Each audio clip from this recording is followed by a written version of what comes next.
আল্লাহ বলেন তোমাদের প্রত্যেককে হাসরের ময়দানে লাইন ধরিয়ে একজন একজন করে আমি আল্লাহর সামনে এনে দাঁড় করানো, একজন একজন আমি আল্লাহ মুখোমুখি পেশ করা হবে।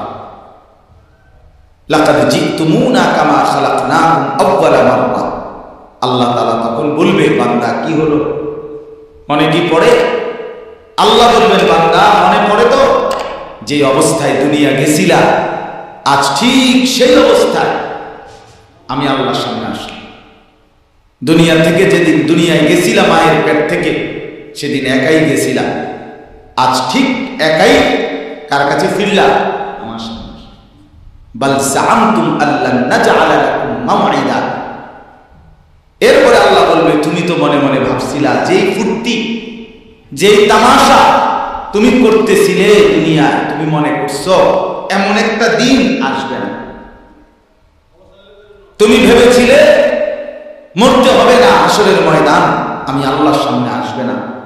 আজ তো দেখলাম, আজ চতুর্দিকে তাকিয়ে দেখো এটা হাসরের ময়দান। আজ দেখো মানুষগুলো কাঁপতেছে, আজ দেখো মানুষগুলো ভয়ে তটস্থ। তাকিয়ে দেখো, ওয়াবুদি আল কিতাব ফাতারাল মুজরিমিনা মুশফিকিনা মিম্মা ফি। আল্লাহ বলেন প্রত্যেককে আমি আল্লাহর সামনে এনে তার আমলনামা তার সামনে রাখা হবে, আর আল্লাহ বলবে পড়ো দেখো। তো প্রত্যেক নাফরমান পাপী নিজের জিন্দেগির গুনাহ আর নাফরমানি দেখে আল্লাহ বলেন কাঁপতে থাকে, মুশফিকিন কাম ওয়ায়াকুলুনা ইয়া ওয়াইলাতানা। আর বলবে, হায় আমার কপাল মন্দ, মা লিহাযাল কিতাব। আল্লাহ এটা কাকে দিয়ে লেখাইলেন, এমন কেমন কিতাব, লা ইউগাদিরু সগীরাতান ওয়ালা কাবীরাতান ইল্লা আহসাহা। হায় আল্লাহ, আমার জীবনের এক সেকেন্ড, ছোট বড় একটি কর্মকাণ্ড, একটি নিঃশ্বাস এখানে হিসাবের বাহিরে নাই, সব তো এখানে লেখা। আমি পালাবো কিভাবে, আমি বাঁচবো কিভাবে, আমি মুক্তি পাবো কিভাবে? ওয়াজাদু মা আমিলু হাদির। আল্লাহ বলে তোমার জিন্দেগির সব তুমি তোমার আমলনামার মধ্যেই উপস্থিত পাবে। ওয়ালা ইয়াযলিমু রাব্বুকা আহাদা।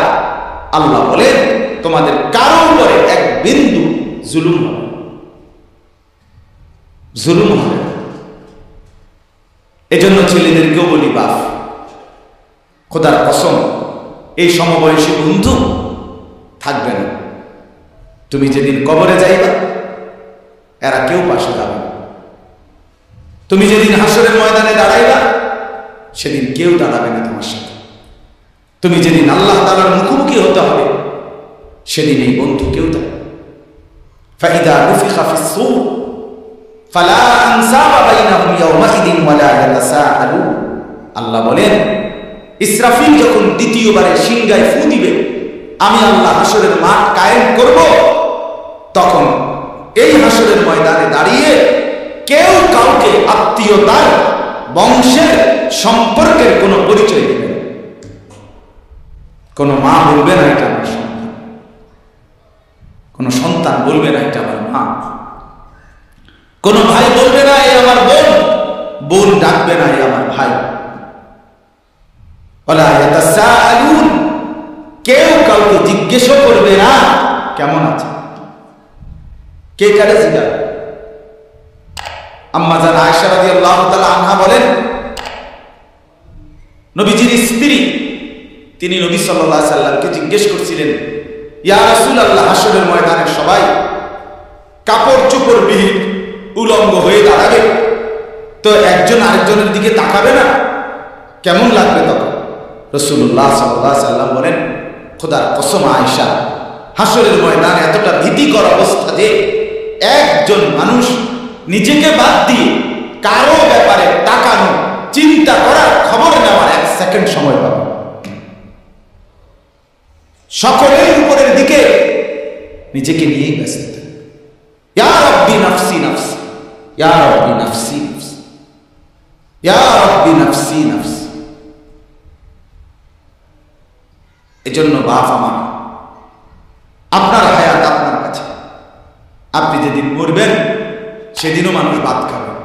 এই গ্রামবাসী ধোকা ধোকা, মহল্লাবাসী ধোকা, এগুলো সব ধোকা, সব ধোকা। বন্ধুরা ধোকা, স্ত্রী ধোকা, এগুলো সব ধোকা। সব ওই রাত্রে খানা খাবে, আপনারে দাফন করে আসে। আরো বেশি খাইব মানুষের ঘরের থেকে যাইতে না ভাত খাবো। আও সারাদিন কাঁদছে নামনে, শরীর দুর্বল হয়ে যাবো, খানা না খাইলে ভাত খা, খানা বন্ধ। লাশের সামনে, লাশের সামনে মুসলমান আজকে জানাজা, লাশ সামনে, এখানে দাঁড়াইয়া জিগায় খানাটা কোন দিন কইয়া লাগে বাড়া আছে কি? মানুষ কার জন্য শিক্ষা নেন? এই মানুষগুলো তারা আজকে জিগায় খানাটা কোন দিন। 4 দিন না খানাটা কি সোমবারে করলে ভালো হয় না মঙ্গলবারে করলে ভালো হয়? কত অনবুঝ করে নিলে ভালো ছিল, লোকজন কি আর আবার ফাইলেননি?